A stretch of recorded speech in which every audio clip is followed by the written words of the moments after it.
So I've just done the valve clearance on it, and I'm just going to run through a quick check again. So we're going to try and do number 1. So watch our rotor arm pointing to number 1 and around there. These are just rocking, so the inlet valve has just been pushed down, so these should be checkable now. So that's good, and that's good. Exhaust and inlet. That's a little bit loose. I'm going to tighten that up a bit, but that's basically the general idea. You follow through, checking each one along the way.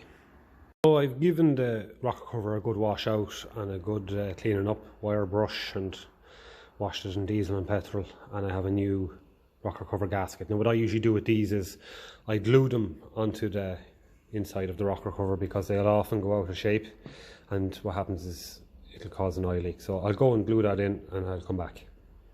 I've also bought a new battery for this, so I went for a good make, and according to my measurements now it should fit straight into the battery tray, and the bracket at the end of it should fit also. So we'll give it a try and see. Okay, that seems like a very good fit. The bracket is on the end of the battery tray. I can tighten it more when I put the fuel tank on, because this bracket around the battery tray will move if I tighten it any more now. So I'm aware this battery lead is too long.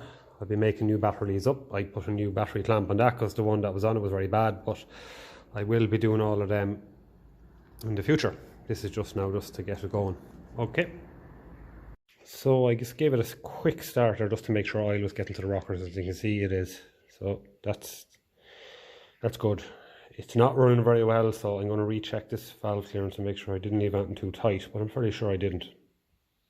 So some well seal on the rocker cover gasket after it was glued. So I'm going to fit that, and I'm going to put some copper washers on the studs holding it, because there's spring washers on them and moisture can get through them holes and cause condensation to form on the inside of this cover, and then that will cause the oil to go milky around it and all that, so it's not great for the engine. So that's what I'm going to do next. So I have the radiator back on. I put on the new rubbers underneath each side. I washed it out, and when I was washing it out I heard rattling, and when I put in my pliers to pull out, I got 2 of these were rattling around, probably from when it was getting repaired at some point. So it's back on. The rad hoses